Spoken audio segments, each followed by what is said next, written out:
Student आज आपके सामने जो हाई स्कूल का अध्याय 3 है धातु यौम धातु। धातु यौम धातु का मैं कंप्लीटली यहाँ पर आपका टेक्स्ट बुक मैं रीड करूँगा और उसमें से इम्पोर्टेंट चीज़ें मैं समझाऊँगा और इसको समझाने के बाद मैं जस्ट इसके पास मैं ऑब्जेक्टिव टाइप का क्वेश्चन लेकर आऊँगा पूरा कॉम्बिनेशन जिसे इसके पिछले पाठ में लेकर के आया हूँ। और उसके बाद आपका दीर्घोत्तरी क्वेश्चन का भी मैं एक वीडियो लेकर आऊँगा जो कंप्लीटली आपके वीडियो आपका एग्ज़ाम में काम करेगी। पहले तो आप इसको पूरा समझ लीजिए ताकि आप ऑब्जेक्टिव टाइप के क्वेश्चन और दीर्घोत्तरी प्रश्न के उत्तर आप बना सकें। तो पूरा ये एनसीईआरटी उम, के टेक्स्ट बुक से आपको दिखा रहे हैं यहाँ पर। ये आपका पाठ है धातु और अधातु। पूरा यार देखिएगा, बात आपको समझ में आ जाएगी। देखिए बहुत जगह आप समझे होंगे, ऐसा बात नहीं हम पूरा इसमें कंप्लीटली आपका ये टेक्स्ट बुक का ये पाठ हम पूरा करेंगे। ऐसा नहीं है कि इसमें हम पूरा नहीं करेंगे। ये आपके सामने खुद यहाँ पर दिखाई दे रहा होगा। यहाँ पर क्या है ये धातु, ठीक? धातु और अधातु, अध्याय 3 आपका। आप इसके बारे में थोड़ा बहुत पढ़े ही होंगे। यहाँ पर बोला गया है कि कक्षा 9 में आप इसके बारे में चर्चा की गई है और आप पढ़े भी होंगे, तो उसकी चर्चा यहाँ पर होगी। चलिए आगे चलते हैं।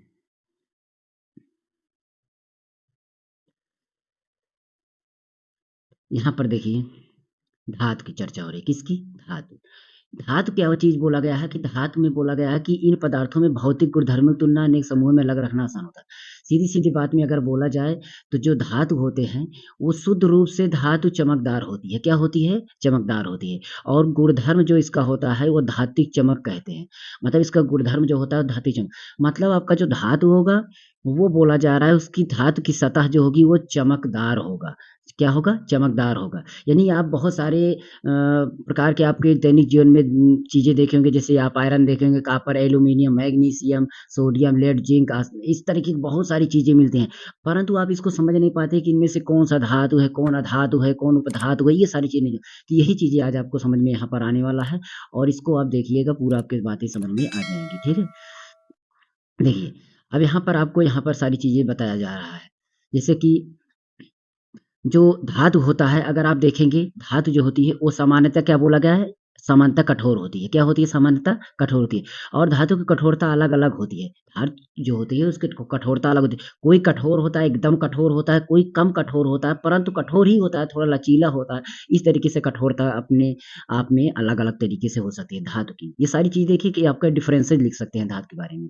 तो यहाँ पर और देखेंगे, धातु जो होता है अगर धातुओं को पीट करके पतली चादर बनाया जा सकता है। क्या? पतली चादर के रूप में इसे ढाला जा सकता है, ठीक है? यानी कि इस जो ये गुणधर्म है, जो ये गुण है कि इसको अगर हम पीट के चादर के रूप में ढाल रहे हैं, तो इस गुणधर्म को हम आघातवर्धता कहते हैं। यानी आघातवर्णीयता जो होता है आपका, तो इसी को हम आघातवर्धता कहते हैं, ठीक है? और आघातवर्त में सबसे जो अधिक आघातवर्त होता है, वो होता है आपका चाँदी और सोना। क्या होता है? सोना-चाँदी जिसको बोलते हैं। सोना और चाँदी बहुत ही आघातवर्त धातुएँ होती हैं, तो ये ध्यान देना।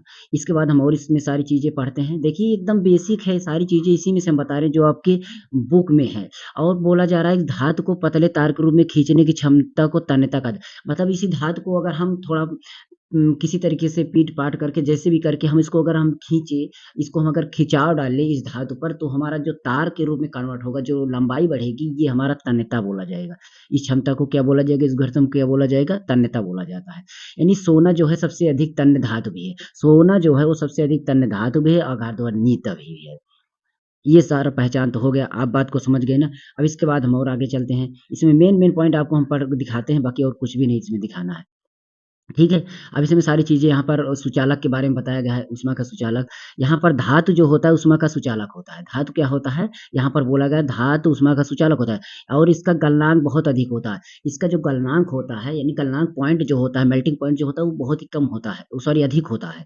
यानी कि आप इसको गरमाते रहेंगे तो ये जो होगा एक इसका निश्चित ताप जो आएगा उस पर ये गलनांक इसका होगा। और दूसरा जो होता है वो बहुत जल्दी गर्म हो जाता है, उसका गलनांक कम होता है। तो ये गलनांक में कम होता है साथ ही साथ सुचालक भी होता है, ये पॉइंट। सिल्वर और कॉपर ऊष्मा में सबसे अच्छी चालक हैं, ये सबसे अधिक चालक हैं और तुलना में लेड जो है मरकरी ऊष्मा के कुचालक है। ऊष्मा के क्या है? कुचालक। ऊष्मा आप समझ सकते हैं, ऊष्मा जो गर्माहट होती है, वो हमारा इसमें चर्चा हो रही है कि इसमें क्या है? वो चालक है। अगर कॉपर और सिल्वर में अगर हम देखें तो ये बहुत अच्छे से ऊष्मा इसमें क्रॉस करती है इधर साइड से उधर साइड, ठीक है? ये धातुएँ विद्युत की चालक भी हैं। और ये धातुएँ भी आपकी जो होती हैं विद्युत की चालक भी होती हैं। इसके बारे में चर्चा करते हैं, देखते हैं विद्युत की चालक होती हैं। तो विद्युत चालक के लिए यहाँ पर देखिए, अगर आप कोई भी यहाँ पर बैटरी जोड़े हुए हैं और बीच में कोई बल्ब लगाए हुए हैं और यहाँ पर स्विच लगाए हुए हैं, तो यहाँ पर आप जो वायर है इसको आप धातु के रूप में कोई भी चीज़ यूज़ कर सकते हैं। तो आप देखेंगे तो ये सुचालक भी आपकी निकलेंगी। क्या निकलेंगी? सुचालक भी। तो ये भी चीज़ समझ सकते हैं कि ये सुचालक भी होती हैं। ओके? अब धातु की जो सुचालकता है वो अपने-अपने धातु के क्रमानुसार कम या ज़्यादा हो सकती है। मतलब कोई धातु कम होती है, कोई धातु अधिक होती है, कोई धातु बहुत ज़्यादा होती है, कोई धातु उससे कम होती है, ये अलग-अलग होती है। सोना आपका सुचालक जो होगा बहुत ही अच्छी प्रकार से काम करता है, बहुत ही इसमें जो हमारा धारा होती है विद्युत की वो बहुत अच्छे से गमन करती है, यानी कि ये बहुत सबसे अधिक सुचालक है ये, आपका धातु।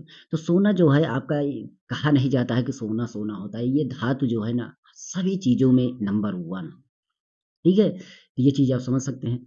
दूसरा आप देखेंगे तो यहाँ पर दिया गया है कि जब धातुएँ किसी कठोर सतह से टकराती हैं तो क्या होता है आप समझ जाएँगे कि उसमें आवाज़ उत्पन्न होती है। क्या होती है? आवाज़। और जो आवाज़ उत्पन्न होती है कठोर सतह से टकराने के बाद जो उत्पन्न करती हैं, तो इन्हें हम ही ध्वनिक कहते हैं यानी कि सोनोरस कहते हैं। क्या कहते हैं? सोनोरस। तो इसको भी आप समझ सकते हैं कि सोनोरस होता है। ठीक है? ये बात समझ गए होंगे। तो इसी तरीके से आपको धातु के बारे में थोड़ा बहुत पता चल गया होगा। अब इसके बाद हम चलते हैं अधातु पर। क्या चलते हैं? अधातु पर। तो अधातु यहाँ पर है और अधातु के बारे में भी बहुत पढ़े होंगे। बहुत सारी यहाँ पर तुलना में देखा अधातु की संख्या कम है, लेकिन आपको कार्बन, सल्फर, हाइड्रोजन, मतलब तमाम चीज़ें यहाँ पर हैं। और क्या बोला जा रहा है कि जो ब्रोमीन और ब्रोमीन जो है ऐसी अधातु है जो द्रव होती है। इसके अलावा कुछ अधातुएँ जो होती हैं ठोस होती हैं, फिर गैसें होती हैं। तो धातुएँ की जो है असमान धातुएँ कुछ गुणधर्म होते हैं तो उनको हम चलते हैं यहाँ पर आगे दिखाते हैं। यानी इसमें कई कैटेगरी के आपके हो सकते हैं, ठीक है? तो ये सारणी आपका दिया गया है, इसमें पूरी तरीके से दिया नहीं गया है। तो यहाँ पर देखिए बोला जा रहा है कि मरकरी बोला जा रहा है कि मरकरी को छोड़कर सभी जो धातुएँ होती हैं ठोस अवस्था में पाई जाती हैं। क्या? जो धातुएँ होती हैं, वो ठोस अवस्था में पाई एक बात उसमें बोला जा रहा था कि धातुएँ जो है चमकदार होती है, तो धातुएँ जो होती हैं चमकदार नहीं होती। धातु कठोर होती हैं, कठोर नहीं होती। मतलब उसका विपरीत समझना है। यहाँ पर लेकिन कुछ न कुछ एक-एक तत्व है कि वो विपरीत में है, अपवाद में है कहने का मतलब। वो बोल रहा है चमकदार है, चमकदार नहीं होगी। बोल रहा है ठोस होगी, तो ठोस नहीं होगी। तो ऐसी सारी चीज़ यहाँ पर है कि मरकरी जो है धातु है, परंतु ये क्या है? ये हमारा बोला जा रहा है कि धातु के ताप पर ठोस अवस्था में पाई जाती है। मरकरी जो है सारी धातुएँ कमरे के ताप पर ठोस अवस्था में पाई जाती हैं, परंतु यहाँ पर लेकिन गैलियम और सीज़ियम जो है गलनांक बहुत कम होता है, यदि आप अपने अतिरिक्त इन धातुओं को रखेंगे तो ये पिघलने लगेगी, मतलब ये गलनांक पॉइंट इसका कम हो गया। तो अपवाद में तो बहुत सारी होंगी। आयोडीन अधातु होते हुए चमकीला होता है। अब बताइए, बोला जा रहा है कि धातु चमकीला होता है, यहाँ पर अधातु चमकीला हो जाए क्योंकि आयोडीन क्या है? अधातु है। तो इस तरीके से हम देखते जाएँ तो बहुत सारी चीज़ें होती हैं। यहाँ पर देखते हैं कार्बन एक ऐसी अधातु है, कार्बन जो है धातु है, लेकिन विभिन्न रूपों में विद्यमान होती है, यानी प्रत्येक रूप को अपर रूप कहते हैं। इसके बहुत सारे जो रूप हैं, इसके प्रत्येक रूप को अपर रूप कहते हैं। तो हीरा जो है कार्बन का एक अपर रूप है और सबसे कठोर प्राकृतिक पदार्थ है एवं इसका गलनांक, क्वथनांक बहुत अधिक होता है। कार्बन एक अन्य अपर रूप ग्रेफाइट भी विद्युत का सुचालक होता है। ये बताइए सुचालक भी होता है। तो सीधी-सीधे बातों में बोला जाए तो इसमें अपवाद के रूप में भी होते हैं। तो यहाँ पर लिथियम, सोडियम, पोटेशियम इतनी मुलायम होते हैं कि उनको चाकू से भी काटा जा सकता है। अब ये बताइए इसमें जो है चाकू से काटा जा सकता है, ये धातु है जो क्षारीय धातु होती है जैसे लिथियम हो गया, सोडियम, पोटेशियम हो गया ना, इसको आप चाकू से काट सकते हैं, लेकिन जो हमारी धातुएँ होती हैं उसको चाकू से काटा नहीं जा सकता है, ये पहचान उसमें भी होती है। तो इस तरीके से आप देखेंगे तो आपको बहुत सारी चीज़ें यहाँ पर मिलने वाली हैं, एकदम आपको यहाँ पर देख लीजिए क्या-क्या चीज़ें हैं। तो यहाँ पर रासायन धातुओं के रासायनिक गुणधर्म जो है यहाँ पर दहन धातुओं में वायु में दहन की क्रिया कराई जाती है, तो ये सारी चीज़ें होती हैं। उसके बाद यहाँ पर आपका देखिए जैसे ये जो है धातुएँ जो है ऑक्सीजन के साथ मिलकर धातु ऑक्साइड बनाते हैं, यहाँ पर आपको दिख रहा होगा। तो धातुएँ जो होती हैं, ये क्या होता है कि धातु जो है ऑक्सीजन के साथ आपका जो ऑक्सीजन है, इसके साथ मिलकर के धातु ऑक्साइड बनाती है, ठीक है? जैसे उदाहरण के लिए यहाँ पर Cu है और इसके साथ हमारा ऑक्सीजन यहाँ पर है, इसके साथ ये मिलकर देखिए का आपका यहाँ पर कॉपर ऑक्साइड बन गया है, यहाँ पर क्या बन गया है? कॉपर ऑक्साइड बन गया है। तो इस तरीके से समझना है, यहाँ पर एल्यूमीनियम है और एल्यूमीनियम के साथ यहाँ पर ऑक्साइड है, तो यहाँ पर एल्यूमीनियम ऑक्साइड बन गया है ना? तो इस तरीके से देखेंगे तो यहाँ पर आपका बन गया है। तो यहाँ पर आपके बहुत सारे आपको एग्ज़ाम्पल्स दिए गए हैं इस तरीके से, इसको हम फ़ास्ट तरीके से चलते हैं। जो मेन चीज़ें हैं उन्हीं को हम बताते हैं आपके लिए, क्योंकि बहुत ज़्यादा इसमें बताएँगे तो टाइम ख़राब होगा और आपको ज़्यादा ज़रूरत भी नहीं है। धातु धात के बारे में, क्योंकि आपके जो एग्ज़ाम में आएगा हमें उसी से मतलब है, बहुत ज़्यादा मतलब नहीं है, ठीक है? और यहाँ पर एक बात बोली जा रही है कि जो है जल के साथ अब क्रिया करके धातुएँ जो है हाइड्रोजन गैस तथा धातु ऑक्साइड उत्पन्न करती हैं। ध्यान दीजिएगा, धातु जो है वो जल के साथ क्रिया करेगी तो धातु ऑक्साइड बनाएगी। क्या बनाएगी? धातु ऑक्साइड और हाइड्रोजन गैस निकलेगी। बात समझ में आई ना? इस पॉइंट को याद रखना। यानी धातु ऑक्साइड, जल और धातु हाइड्रोक्साइड ये। लेकिन यहाँ पर लिखा हुआ है कि पोटेशियम, सोडियम जैसी धातुएँ जो है ठंडे जल के साथ तेज़ी से क्रिया करती है और सोडियम, पोटेशियम क्रिया तेज़ी से ऊष्माक्षेपी होती हैं। इसलिए यहाँ पर ऊष्मीय ऊर्जा यानी कि ऊष्माक्षेपी क्रिया हो रही है इसमें। तो थोड़ा बहुत आपका सारी चीज़ें में अपवाद वगैरह होते हैं और कुछ पहचान होते हैं, तो इन सब तरीके से आप देखिए। अब क्या होता है जब मैं कुछ ये सारी चीज़ें दिए गई हैं, तो ये आपका यहाँ पर दिया गया है। इसके बाद हम चलते हैं मेन आपका जो इम्पोर्टेंट चीज़ें हैं उसी पर बढ़ के पहुँचते हैं। सक्रियता श्रेणी है यहाँ पर। क्या है सक्रियता श्रेणी? सक्रियता श्रेणी देखते हैं तो यहाँ पर देखिए लिखा हुआ है कि सक्रियता श्रेणी वह सूची है जिसमें धातु और क्रियाशीलता के अवरोही क्रम में व्यवस्थित किया जाता है। तो विस्थापन के प्रयोगों के बाद निम्नलिखित श्रेणी विकसित किया, जिसे सक्रियता श्रेणी कहते हैं। एक क्रम से दिया गया सारी चीज़। धातुओं के सापेक्ष अपक्रियाशीलताएँ जो होते हैं, यहाँ पर जैसे पोटेशियम है, ये सबसे अधिक अभिक्रियाशील है। अभिक्रियाशील के रूप में देखा जाए तो पोटेशियम सबसे, उससे कम sodium, calcium, magnesium, aluminium, zinc, iron, Pb, H hydrogen, copper, ये सभी इसी तरीके से कम क्रियाशील वाले यहाँ पर है। तो आप इसको देख सकते हैं, यहाँ पर इतनी सारणी ये जो है सब एक तरफ से देखें तो सबसे कम लास्ट में जो है आपका गोल्ड है। क्या है? सबसे कम गोल्ड है। ये अभिक्रिया के लिए सबसे कम है। और इसी को अगर हम सुचालकता में दे दें विद्युत को ना, तो इसका रिवर्स हो जाएगा, समझ लीजिए। यानी गोल्ड सबसे ज़्यादा हो जाएगा, लेड इसी तरीके से चले तो। लेकिन यहाँ पर हम चलते हैं आयरन, सिल्वर के बाद हम यहाँ पर धातु कैसे अभिक्रिया करती हैं, तो इसके बारे में हम कोई खास चर्चा नहीं करेंगे, कोई दिक्कत नहीं है। यहाँ पर देखिए एक पॉइंट, यहाँ पर उत्कृष्ट गैसें हैं, जैसे हीलियम, नियान, आर्गन, ये 3 गैसें हैं ना। तो आप अगर इसमें देख रहे हो, तो इसमें हमारा कोष्ठक है, K वाला पूरा है, यानी 2, इसमें भी 8 पूरा है, इसमें भी 8 पूरा है, ये पूरे होते हैं हमेशा। लेकिन इनमें सही नहीं पूरा, जैसे 1 है, 2 है, 3 है, 1 है, 2 है, ये पूरे नहीं है। 5 है, 6 है, 7 है, 5 है, 6 है, 7 है, तो ये पूरा नहीं है। तो ये हमारा जो उत्कृष्ट गैसें होती है, इसके लास्ट कोष्ठक पूरा रहता है।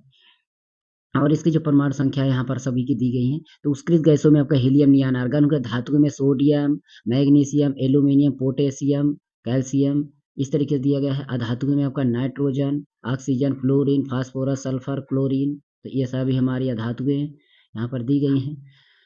और यहाँ पर कुछ चीज़ें दी गई हैं कि आपका जो ये हमारी धातु हैं, अब क्रिया करने के बाद कैसे हमारा बॉन्डिंग करते हैं, इसका हमारा इलेक्ट्रॉन विन्यास कैसे आपस में ट्रांसफ़र होते हैं, तो ये सारी चीज़ें, इसको आपको एग्ज़ाम में आना नहीं है, कोई ख़ास ज़रूरत भी नहीं है। उतना पढ़िए जितना आपके काम आए, कोई ज़रूरत नहीं है इसको पढ़ने की, इतना आने वाला नहीं है, ठीक है?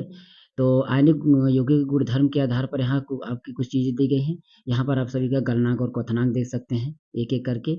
अब यहाँ पर आयनिक यौगिकों के निम्नलिखित गुणधर्म के आधार पर कुछ चीज़ें यहाँ पर होते हैं कि जैसे कि आपका भौतिक प्रकृति, गलनांक, क्वथनांक, घुलनशीलता, वैद्युत चालकता, ये सारी चीज़ें दी गई हैं। तो यहाँ पर आपका अब चलते हैं धातुओं की प्राप्ति। अब धातु की प्राप्ति जी मतलब ये धातु आखिर आपको मिल कहाँ से रहे हैं? तो धातु जो है यहाँ पर दिया गया है कि जो भूपर्पटी होती है, क्या होता है? भूपर्पटी या धातुओं का मुख्य स्रोत है।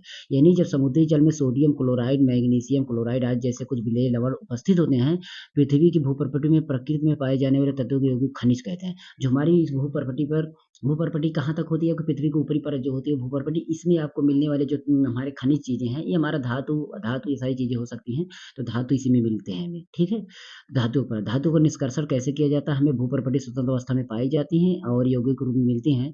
और यहाँ पर आपको इसको क्या करना है कि जैसे गोल्ड हो गया, यहाँ पर सिल्वर हो गया, प्लेटिनम, कॉपर, इस तरीके से संयुक्त रूप अवस्था में पाए जाते हैं और सक्रियता के हिसाब से इसको हम मतलब इसका हम ऑक्सीकरण करते हैं, ऑक्स का प्राप्त करते हैं, इससे हम बाद में हमारा शुद्धिकरण करके इसी को हम यूजेज करते हैं।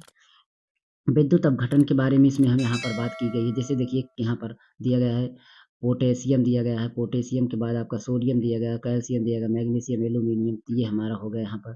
फिर यहाँ पर कार्बन के उपयोग से अपचयन, प्राकृतिक अवस्था में उपस्थित, तो ये सारी चीज़ें क्या है, इसको आपको पढ़ने की ज़रूरत नहीं, क्योंकि इतना लेंथी पढ़ने की न मैं बोल रहा हूँ, क्वेश्चन लेकर के आऊँगा। उन क्वेश्चन को आपको देखना है बस, और कुछ भी नहीं देखना है ज़्यादा। इन सबको आपको कोई मतलब निकल नहीं रहा है इसे देखने से। जो ऐश का सांधारण कुछ इस तरीके से देखिए, उच्च क्रियाशीलते वाले उच्च अपक्रियाशील वाले हैं, मध्यम अपक्रियाशील वाले हैं, निम्न अपक्रियाशील वाले हैं, और सभी के जो शुद्ध होते हैं, कैसे-कैसे आपकी ये कहने का मतलब अयस्क प्राप्त होंगे, भर्जन द्वारा होंगे, कैसे होंगे, निस्तापन द्वारा, कैसे, सारी चीज़ें यहाँ पर आपका ट्री चार्ट दिखाया गया है, फ्लो चार्ट के रूप में देख सकते हैं। सक्रियता श्रेणी में नीचे आने वाले धातु जो हैं, इस तरीके से यहाँ पर दर्शाए गए हैं। तो इसको कोई पढ़ने की ज़रूरत नहीं है, हम क्या करेंगे इसको पढ़ कर के? कोई मतलब नहीं निकलता है। पेपर में वैसे भी नहीं आएगा, आप देख लेना पेपर। एक यहाँ पर है विद्युत अपघटनी आपका यहाँ पर परिष्करण है, इसको आपको पढ़ लेना पड़ेगा। यहाँ पर थोड़ा-सा क्या है, कभी-कभार इसके बारे में पूछा जाता है, तो आपको थोड़ा-सा पढ़ लेना है, ठीक है? अब यहाँ पर आपका आ गया कुछ क्रियाकलाप, संक्षारण से सुरक्षा, क्या होता है संक्षारण सुरक्षा? पेंट लगाकर, तेल लगाकर, ग्रीस लगाकर, और या सीधा लेपन और लोहे के वस्तुओं पर जस्ती की परत चढ़ाकर, क्रोमियम लेपन, न्यूनीकरण मिश्र धातु बनाकर लोहे की जंग लगाने से बचाया जा सकता है। कुछ इस तरीके से यहाँ पर सारी चीज़ें हैं, जिसको संक्षारण द्वारा इसको बचाया जा सकता है। ये भी चीज़ें दी गई हैं, ठीक है? और यहाँ पर आपका देखेंगे, यदि कोई धातु पारद है तो इसमें इस धातु में अमलगम कहते हैं, और धातु की अपेक्षा मिश्र में कुछ मतलब धातु जो होते हैं, मिश्रातु जिसको बोलते हैं, वो हमारे विद्युत चालकता गलनांक कम होता है, इसलिए जो आपका तांबा होता है और जस्ता होता है, वो मिश्रात पीतल और ताम्र टिन पर होता है। तो इसको भी नहीं पढ़ना है, आपको क्या-क्या चीज़ें पढ़ना है वही हम बताते हैं, क्या मतलब इसको है। देखिए, इतना डिटेल पढ़ने का आपका टाइम नहीं है। हम केवल यहाँ पर इसलिए लेकर के आए हैं, ताकि आपको वही चीज़ें पढ़ें जो आपको पेपर में काम आए, कोई ज़रूरत नहीं है। और वैसे भी मैं बोला हूँ, ऑब्जेक्टिव टाइप का क्वेश्चन लेकर आऊँगा। ये हमारा आपने क्या सीखा उसके बारे में प्रश्न उत्तर है, और यहाँ से आपका ऑब्जेक्टिव टाइप क्वेश्चन है। तो ऑब्जेक्टिव टाइप का क्वेश्चन इस तरीके के सारे मेन क्वेश्चन मैं लेकर के आऊँगा यहाँ पर, और इसमें कौन सही होगा, कैसे-कैसे क्या सही होगा, मैं उसको आपको बताता चलूँगा। इसी तरीके से टिक लगाऊँगा, और पूरा आपको इसमें के जितने भी ऑब्जेक्टिव और लघुत्तरी, दीर्घोत्तरी क्वेश्चन हैं, उनको हम आपको दे दूँगा। ठीक है? इतने क्वेश्चन आपको यहाँ पर मिल जाएँगे, इन सभी का आंसर मिल जाएगा। देखिए, इसमें कोई ख़ास प्रश्न का नहीं है। आप प्रश्न का लेवल देख लीजिए, प्रश्न इसमें क्या पूछा गया है, कोई प्रश्न नहीं पूछा गया। आप प्रश्न देखिए, क्योंकि आपके प्रश्न एनसीईआरटी लेवल के हिसाब से आपको पूछा जाएगा, तो जो एनसीईआरटी में है आप देख सकते हैं, क्वेश्चन आपका कोई खाने उभयधर्मी ऑक्साइड क्या होता है, ये पूछा गया, और ऑक्साइड का उदाहरण दीजिए, 2 धातुओं के नाम बताइए जो तनु अम्ल हाइड्रोजन विस्थापित कर देते हैं, और किसी m धातु के लिए अपघटनीय परिष्करण जो हमने बोला उसको देख रहे हैं, और गैस से क्रिया करना सूखे लिटमस को, आर्द्र लिटमस पत्र को। तो ये हमारा एकदम ईज़ी-ईज़ी चीज़ें आई हैं पेपर में, और क्वेश्चन में, और यही क्वेश्चन आपका पूछे जाने वाले हैं। लोहे की जंग लगने से बचाना है, तो जंग लगना हमने बताया। ऑक्सीजन के साथ संयुक्त होकर धातु में, तो ये अब देखिए, बहुत सारे चैनल पर अगर बहुत सारी चीज़ें आपको बताया जा रहा है, तो ऐसा कुछ नहीं, जो एनसीईआरटी पर हमारा दिया गया है, हमारा यहीं से आपका आने वाला है, कहीं दूसरी जगह से आएगा नहीं। बाकी आपका कहीं दूसरी जगह से आएगा, तो हम जो ऑब्जेक्टिव टाइप क्वेश्चन देंगे, जो हम लॉन्ग शॉर्ट टाइप क्वेश्चन देंगे, उनमें से तो वैसे भी फँस जाएँगे, क्योंकि उनमें हम एनसीईआरटी से हटकर भी कुछ क्वेश्चन देंगे, जो आने की संभावना हो सके। तो आप उसको वीडियो देखिएगा। ये तो हमारा एक शॉर्ट रिवीजन था, कि हम एक बार इस पाठ को हम एक बार रिवीजन करके तब हम ऑब्जेक्टिव लेकर के आए, ताकि आपको समझ में आए, इसमें कोई ख़ास नहीं है। तो हमारा धातु के बारे में कोई बात बोली गई, और कुछ भी है नहीं इसमें। ओके? तो बात समझ गए होंगे, बस इतना ही बताना चाहते हैं। अगली वीडियो फिर मिलेगी, तब तक हमारे चैनल पर स्टे रहिए, और फेसबुक चैनल जॉइन कर लीजिए। फेसबुक चैनल नीचे डिस्क्रिप्शन है, टेलीग्राम चैनल की लिंक नीचे डिस्क्रिप्शन है। बहुत सारी प्लेलिस्ट जो है एकदम बेसिक सी बच्चों के लिए, वो भी नीचे डिस्क्रिप्शन में है। ठीक है?